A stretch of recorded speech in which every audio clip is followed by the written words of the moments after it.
কালবৈশাখীর ঝড় বৃষ্টিতে শিলাছড়িতে কৃষকদের ফসলের ব্যাপক ক্ষতি।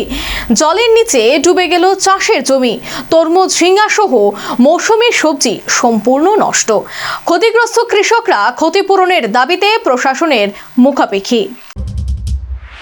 করবুক মহকুমার অন্তর্গত শিলাছড়ি ব্লকের শিলাছড়ি বড়বিল এলাকায় সাম্প্রতিক কালবৈশাখী ঝড় ও তুফানে কৃষকের ব্যাপক ক্ষয়ক্ষতি হয়েছে। প্রবল ঝড়ো হাওয়া ও টানা বৃষ্টির কারণে বিস্তীর্ণ চাষের জমি জলের তলায় তলিয়ে যায়। সঠিক জল নিষ্কাশনিক ব্যবস্থা না থাকায় এই বিপর্যয় বলে জানিয়েছেন স্থানীয় ক্ষতিগ্রস্ত কৃষক অমিয় বরণ চাকলা।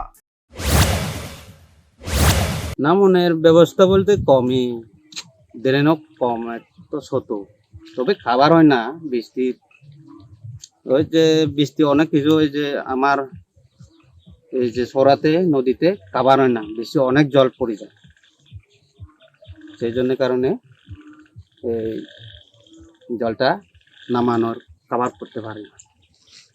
প্রতি বছরে কি বৃষ্টি হইলে আপনাদের এই সমস্যা ক্ষতি হয়?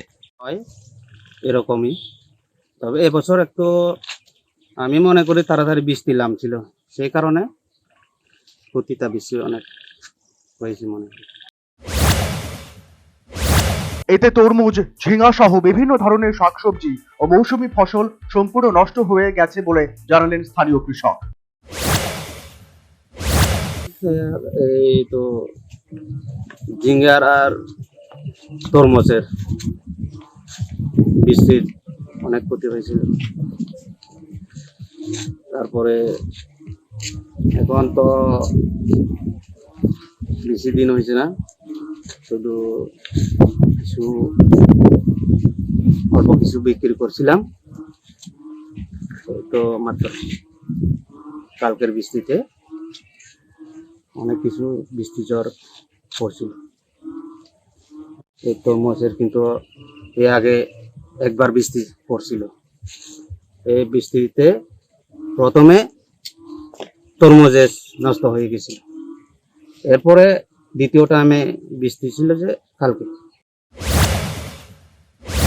কোনো সরকারি বিশেষ সুবিধা ছাড়াই নিজের টাকায় প্রতি বছর চাষ করেন।